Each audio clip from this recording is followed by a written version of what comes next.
Apa? Sayang. Seru naik kapal.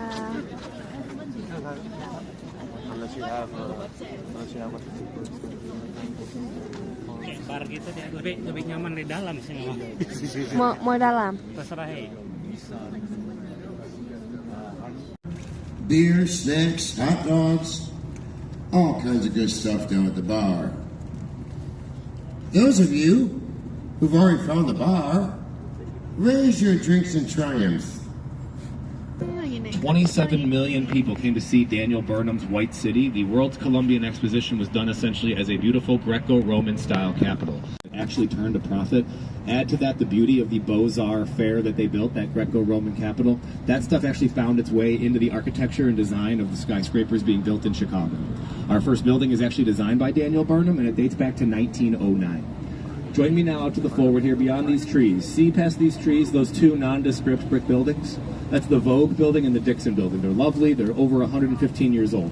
Look just past them. Emerging now beyond the willow tree, you'll see a white, stocky stone tower with beautiful Ionic-style Roman columns up at the cornice. The top of the building has a 3-story Roman colonnade that's not supporting anything. It's purely decorative.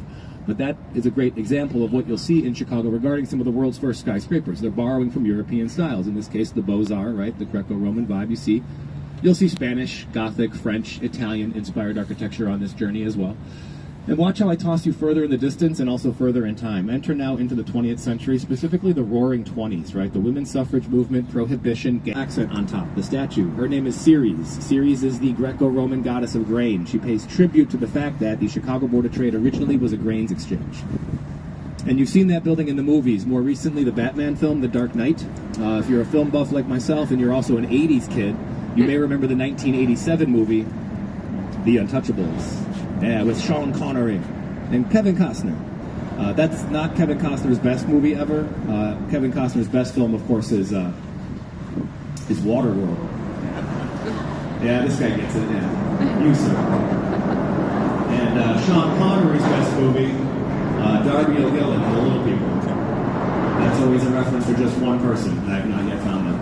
All right. Chicago, he held in his hand a fistful of 9 cigarettes. Delicious and deadly, the Sears Tower, right? Each smoke being one of the 9 buildings required at that time to build the world's tallest building. As you look up there at the Sears, smile and wave. Yeah, see those 5 glass boxes there? Very high-tech in its era, but as you gaze upon that, know that we'll see more contemporary stuff. Now, shift to the left-hand side, you're gonna love this. You'll see verticality, limestone, elegant setbacks, and you'll see geometric shapes. This is another building by Halliburton and Root. They did the CBOT we saw previous. This is our beloved Daily News building, built 1929. We nicknamed it the Sphinx Building. We call it the Sphinx Building because the annex is at the extremities, between which is an open-air plaza on the river. Those are the paws, right? See the building as the lion facing the river. Don't overthink this and help your neighbor. Right, we're going deep real quick. So that then begs the question, why Neo-Egyptianism? Why would Halliburton and Root suddenly say, hey, let's build a building like the Sphinx? First of all, they wanted to build their building to be the opposite of what Tribune Tower is because the Daily News Company and the Tribune were competitors. Secondly, in 1922, archaeologists uncovered King Tutankhamun's tomb in the Valley of the Kings. Folks, King Tut's tomb had not been ransacked by grave robbers. All the gold was in there from the burial, and he was a lesser pharaoh in terms of finance, right? Ancient onion and garlic swamp that they called Chicagua. Chicagua is an ancient native term that describes the stinky, skunky odor emitted from this oniony garlic water. Spread across 12 concrete tanks on top of that building. When the building vibrates in the wind, the water sloshes about above. By banging against the concrete walls it's in, it creates the inertia to shimmy the building back to a standstill. Indeed. Go walk by that building. In fact, come to Wolf Point. Come see all these new structures. None of them were here 6 years ago. We'll talk about these 3 later. On the right, though, from 1983, the greatest year in history. Because I'm 40, bro. 5-mile stretch of awesomeness. I encourage you to walk the entirety of this river walk. It cost over $100 million. The waterways in Chicago, folks, are meant to be open, free, and clear. The lakefront has been like that for decades. The river is the next generation. See the Upper Wacker walkway on the right? That's the Upper and Lower Wacker Expressway from the Burnham plan. Upper Wacker there, where that girl is walking, that's all modeled after the River Seine. One of our lesser-known nicknames is Paris. That is our beloved Carbide and Carbon building. Go see it. It's called today the Pendry Hotel. Behave as though you're staying in the hotel and just walk in that bug. When the guy says welcome back, be like, yeah, for sure, thank you, because I'm staying here. And then go see the interior of that building, go see the elevator banks, it's incredible.